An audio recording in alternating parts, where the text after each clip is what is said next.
Olá, olha aqui, hoje eu estou com uma pessoa que eu quero muito bem, admiro. É um amigo, é alguém com quem eu aprendi a delicadeza. Não sei se fui muito boa aluna, mas é alguém que me desafia no cuidado, na curiosidade, na percepção das coisas, das ações que são completamente diferentes das minhas. Esse meu amigo é Cláudio Meirelles, uma pessoa que me conheceu tempos atrás e que a gente teve a oportunidade de encontrar depois de um retorno meu de São Paulo. E tive a possibilidade, o convite, a alegria e a honra dele restaurar, com esse convite, a historiadora, a atividade de recuperação e organização de memórias de lutas de trabalhadores. Cláudio Meirelles também, especialmente nessa nossa conversa, vai nos trazer muitas coisas sobre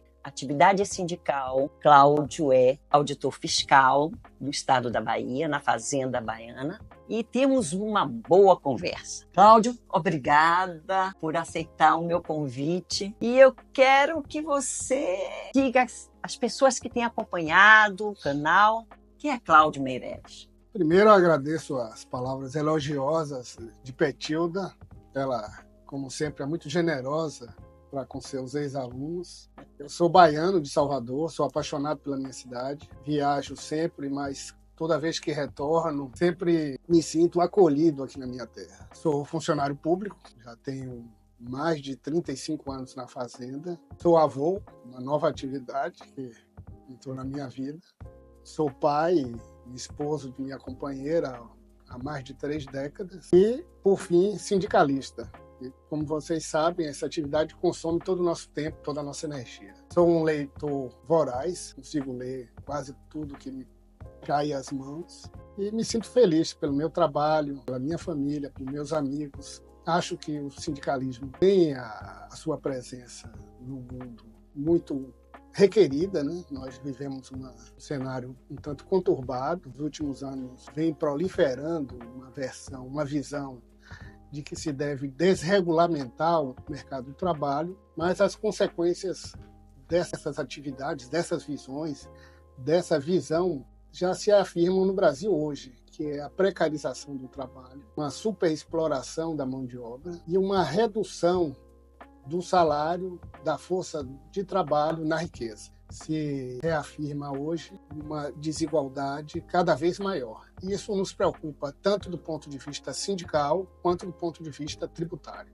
Pois é, eu disse que recentemente, quer dizer, um tempo recente, isso em dezembro de 2017, nós tivemos a oportunidade de um encontro, numa palestra no Fórum Social Mundial, quando Cláudio me convidou, para uma conversa e ver a possibilidade de um trabalho de organização da história, do sindicato, do Sindicefaz, que é o Sindicato de Fazendários do Estado da Bahia. E nessa oportunidade já me chamou a atenção para o convite. Em tempos neoliberais e de situações de análises de conjuntura, de visões de cenários políticos, isso também ocorre no campo acadêmico, Parece que nós assimilamos, a hegemonia das análises, das visões, das ações políticas, elas perderam, a dimensão da história. E o convite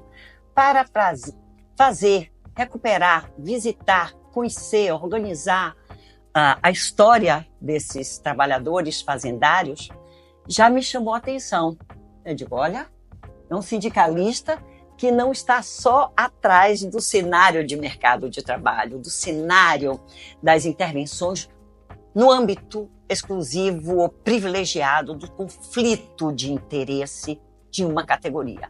Mas é alguém que queria, no seu mandato, com os seus companheiros recém-eleitos, à época, pensar história, recuperar as pessoas, aqueles que legaram ou que estão ainda aqui ou que legaram esse passado de organização com muita força de manutenção da dimensão do público, do interesse público para além de um interesse corporativo das suas perdas ou das suas demandas e das suas garantias mais específicas. Então, foi uma oportunidade acadêmica, de trabalho e de uma história extraordinária que resiste bravamente. Com isso, Cláudio, me surpreendeu no sindicato a convivência dessa dimensão, a tessitura da dimensão de classe com as diversas, vamos dizer assim, atribuições, status, salários, renda numa entidade pública como é a da Fazenda. Nessa diretoria, ou esse sindicato é composto por diretores? A composição? Sim, nós somos um colegiado, temos representantes de todos os segmentos da Secretaria da Fazenda do Estado da Bahia. E o Sindicefaz sempre se afirmou, sempre se mostrou, sempre se inclinou que o servidor público é um trabalhador como outro qualquer. Nós, embora tenhamos um rendimento muito superior à média do trabalhador, nós não podemos nos sentir desvinculados dos companheiros que estão na iniciativa privada. Entendemos que o objetivo do sindicato, o maior objetivo do sindicato, além das questões corporativas, é de formar quadros, é de formar pessoas que movimentem a luta do trabalhador. E assim sempre nos guiamos, sempre nos seguimos. É claro que tem uma certa incompreensão de uma parcela da categoria nossa, que não se sente, que não internalizou de que é um trabalhador. Mas esse não é a nossa visão quanto à atuação de um sindicato e quanto ao papel de um servidor público. Pois é, então essa diretoria que já tem essa característica de ser colegiada, então não é a personalidade que prevalece, não é um sistema tradicionalmente presidencialista, mas é a discussão coletiva. E esse colegiado é composto por setores de trabalhadores, servidores públicos da administração. Sim, mas da Secretaria da Fazenda, nós temos 3 segmentos, que são os auditores, os agentes de tributos e o grupo administrativo.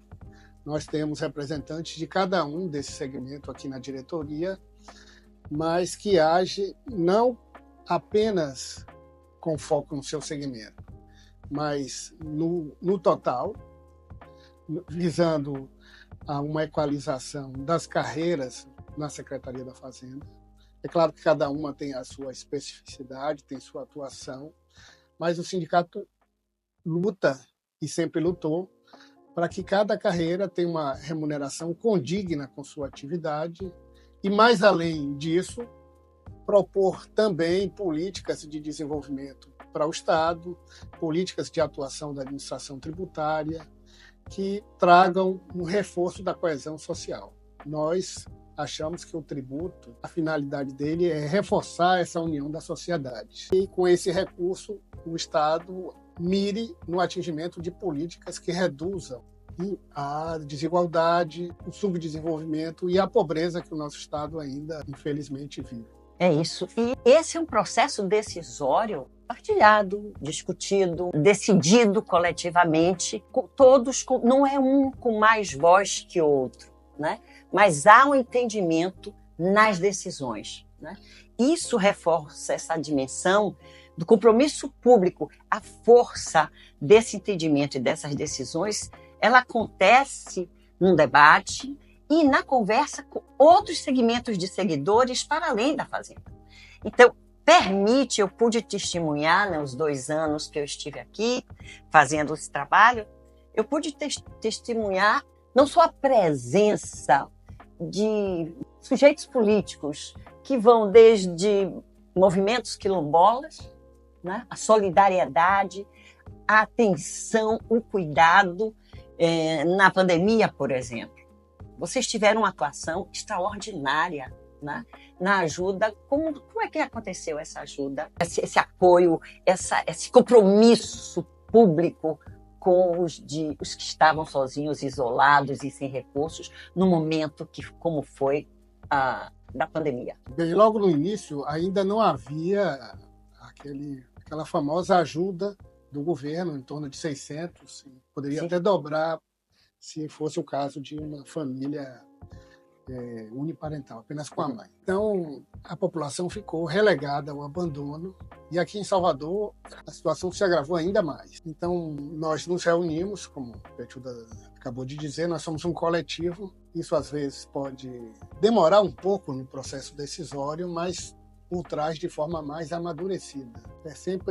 Talvez seja mais fácil ter apenas um executivo, um presidente, mas a prática mostra de que as decisões não são muito amadurecidas, não são muito pensadas quando dependem apenas de uma pessoa. Quanto mais é discutido, quanto mais é debatido, nós acreditamos que ao final tenhamos uma decisão que atenda ao que foi pensado, ao que foi planejado. Então debatemos essa situação, acordamos de acompanhar as manifestações pedindo uma maior atividade, uma maior atitude do governo para com a população que estava abandonada, se sentindo abandonada. E como nós dispunhamos à época de uma reserva financeira razoável, nós deliberamos por conceder cestas básicas às populações mais carentes. Como nós somos funcionários públicos, temos um certo viés tecnocrata de elaborar a lista, de identificar as pessoas, os grupos. Fizemos isso e distribuímos mais de 5.000 cestas básicas durante a época. Depois a pandemia refluiu e o Brasil até hoje tenta voltar ao normal, né? Se bem que nós, como país, decaímos quase 12 anos logo após a pandemia. Esse é um cenário que pouco é dito, mas a atuação ineficaz de um governo, ainda bem que já se encerrou, e essa pandemia nos trouxeram de volta a indicadores muito ruins. Além dessa dimensão humana de uma emergência, vocês têm um caminhar político muito solidário com outros segmentos de servidores, né? Eu vejo assim o diálogo, a presença, as ações conjuntas com servidores da educação, da saúde, né? Outros grupos, não só sindicalistas, mas também solidários. Nessa organização esse trabalho de história resultou nesse livro, né?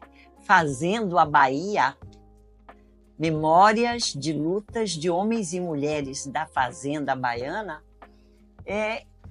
O acervo fotográfico, o acervo documental, o tempo inteiro de 32 anos que cobriu o ano anterior, a Constituição de 88, quando foi permitida a formação de sindicato para servidores públicos, né? Desde quando vocês se organizavam como associação, eu vi a presença de demandas de populações indígenas aqui. A gente tem fotos de conversas, de reuniões. Vocês também, num período, criaram, e aí eu vou fazer uma reflexão rápida com relação às discussões que a gente teve aqui, eu tive com você, com outros dirigentes. Como estudiosa do movimento sindical, e assessora sindical, quando eu fui na década de 90 assessora da CUT Nacional, eu pude perceber e fiz criticamente na tese de doutorado a teoria da negociação como um fim da ação sindical e não como um meio. Mas vocês me criaram angústia quando recentemente eu estive aqui, porque eu vi a possibilidade, a realização, mais do que uma possibilidade, a realização de uma força política na negociação com uma luta, uma organização, a exposição e o meio de negociação, mas como uma forma de realizar governança de participação. Nesse livro aqui tem uma grande mesa que foi criada no governo Wagner, chamada Mesa Central de Negociação.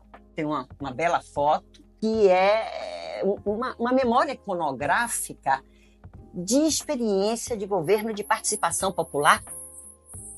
Mesa essa cujo processo decisório era muito debatido, não era só uma recepção para escutar. Isso aconteceu porque eu também tive a oportunidade nesse período, estar trabalhando na Casa Civil e tal, eu vi práticas de, por exemplo, acho que foram 16 audiências, ou 19 audiências, de representações indígenas com o governador e 90 presenças em discussão de construção de planos operativos com a população indígena. Então, houve sim uma experiência de democracia que a gente chama de participação popular, ou semidireta, mas com a presença da demanda popular muito grande na ação governamental, orientando, exigindo, demandando, cobrando.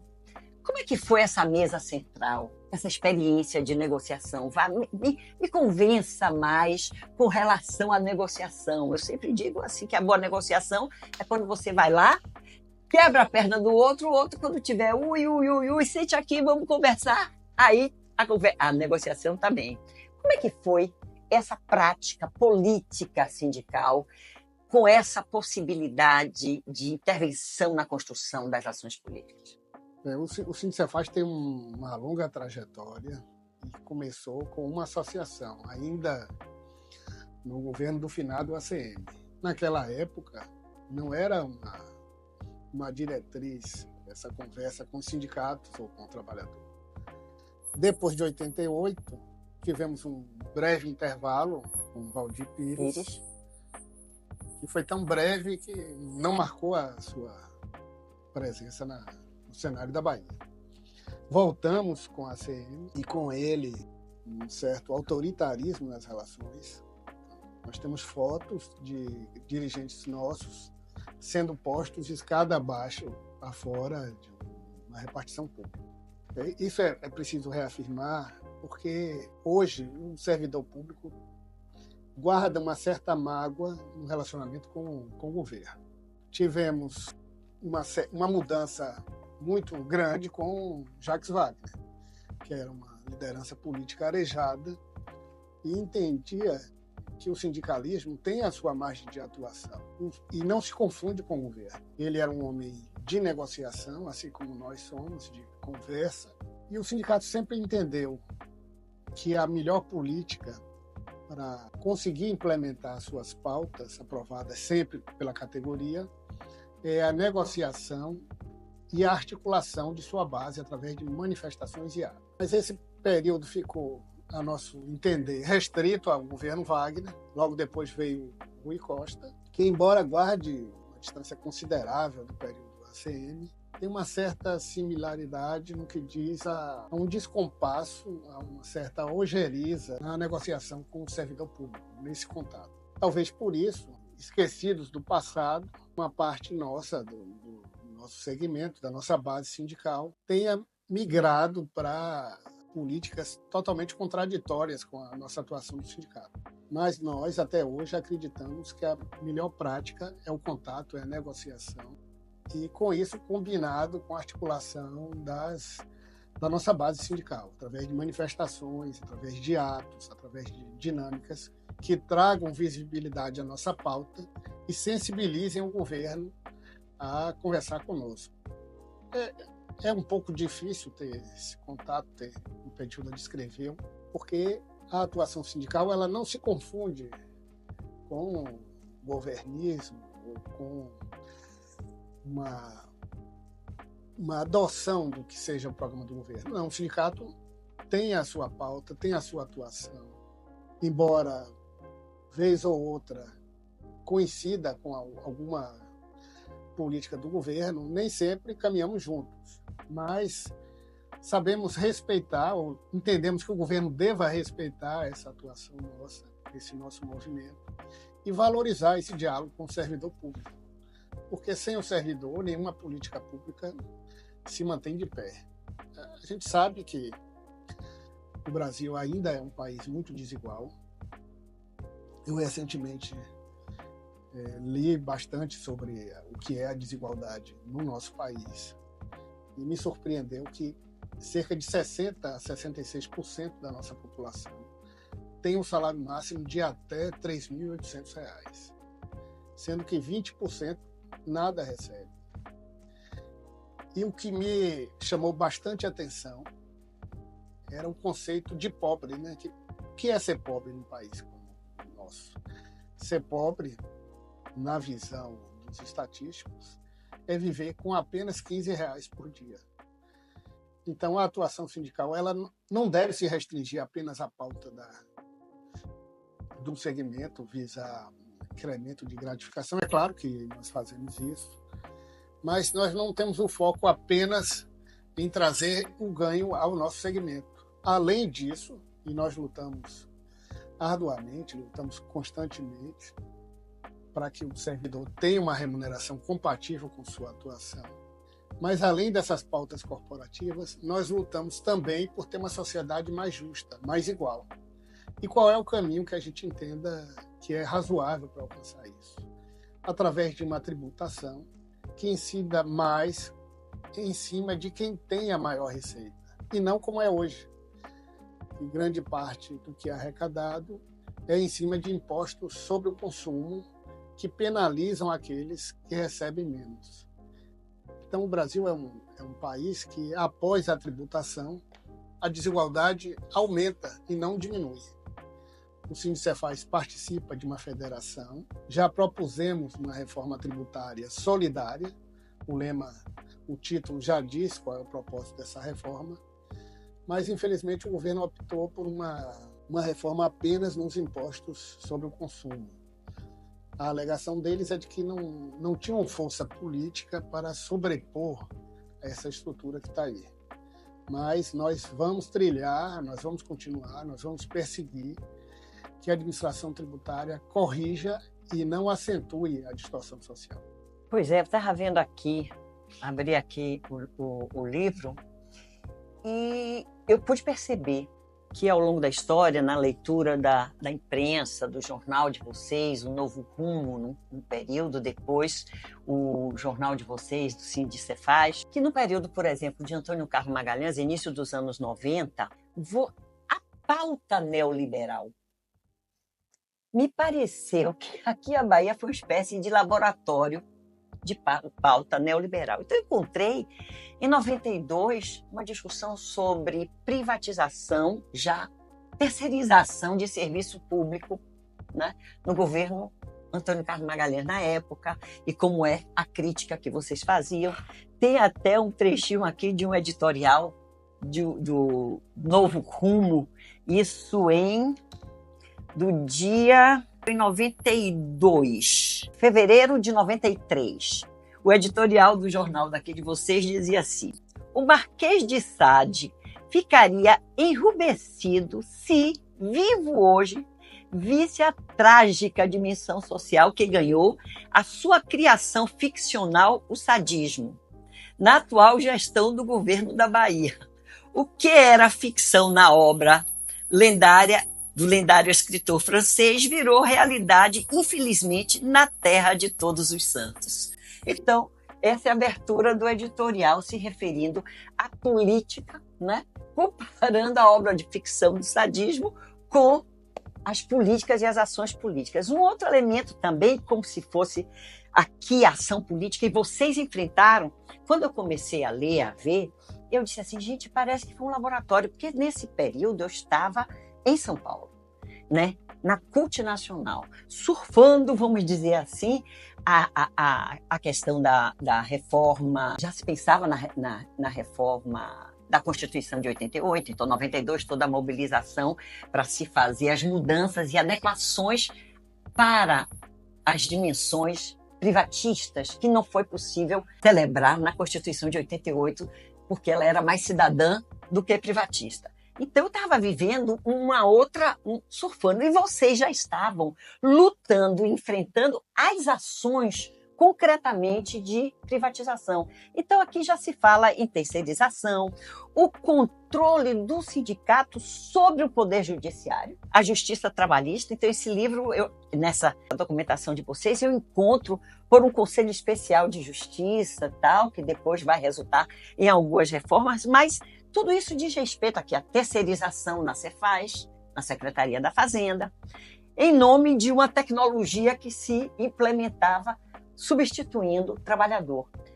Então, vocês viveram pelo menos no que eu encontrei aqui dessa caminhada, dessas lutas de vocês, uma espécie de laboratório, né, experimental das reformas privatistas no que diz respeito, e vocês, fazendários, aqueles que sabem como buscar, onde está o dinheiro público, o que fazer do dinheiro público, vocês se colocavam numa espécie de vanguarda de ações políticas que eram novidades, né? Que estavam por vir, né?